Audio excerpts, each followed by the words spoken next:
நான் ஃபங்க்ஷனுக்கு போகவே கூடாதுன்னு சொல்லிட்டு ஒரு முடிவு எடுத்தேங்க. ஆனால் என் வீட்டுக்காரர் என் முடிவே மாற்றி நீ ஃபங்க்ஷனுக்கு போயே ஆகணும்னு சொல்லிட்டு இந்த சாரீ எடுத்து கொடுத்துட்டாரு.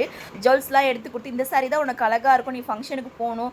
நான் போக மாட்டேன்னு சொன்னேன். நீ போகலன்னா நாளைக்கு உன் பொண்ணோட ஃபங்க்ஷனுக்கு யாருமே வரமாட்டாங்கன்னு சொல்லிட்டு என் வீட்டுக்கார் வேறு சொல்லிட்டாரா. நம்ம பொண்ணுக்கு எல்லா சொந்தமும் வேணும் இல்லையா, அப்போ நம்ம போகாமல் இருக்கக்கூடாதுன்னு சொல்லிட்டு நானும் ஃபங்க்ஷனுக்கு வந்து கிளம்பிட்டேன். என் வீட்டுக்காருக்கு எங்கள் வீட்டில் எதனா ஒரு ஃபங்க்ஷன் வந்துச்சுன்னு வச்சுக்கோங்களேன், அவருக்கு எதனா ஒரு வேலை அப்போ தான் வந்து சடனாக வந்துடும். அதனால் வந்து கம்பல் பண்ணி நீ வரணும்னு சொல்லிட்டு நான் சொல்ல மாட்டேன்.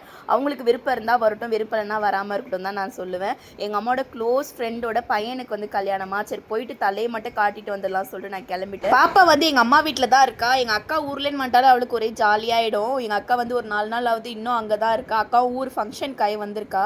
இப்போ போயிட்டு அம்மா வீட்டுக்கு போயிட்டு வந்து மறுபடியும் நான் ரெடி ஆகணும். இதில் சாரியில் அந்த மிஸ்டேக் வந்து பண்ணியிருப்பேன். தலைலாம் ஒழுங்காக சீவில் எங்கள் அக்கா தான் வந்து என்னை ரெடி பண்ணி விடுவா. நான் கட்டியிருக்க சாரி வந்து லைட் வெயிட்டாக இருக்குது, கிராண்டாகவும் இருக்குது, எந்த ஒரு இரிட்டேட்டுமே வந்து இல்லை, கம்ஃபர்டபுளாக இருக்குது. நீங்கள் வேணும்னா ஆர்டர் ப்ளேஸ் பண்ணுங்கள். வேறு எங்கேயும் வாங்கலை, நம்ம பேஜ்லேருந்து எடுத்து தான் நான் கட்டியிருக்கேன்.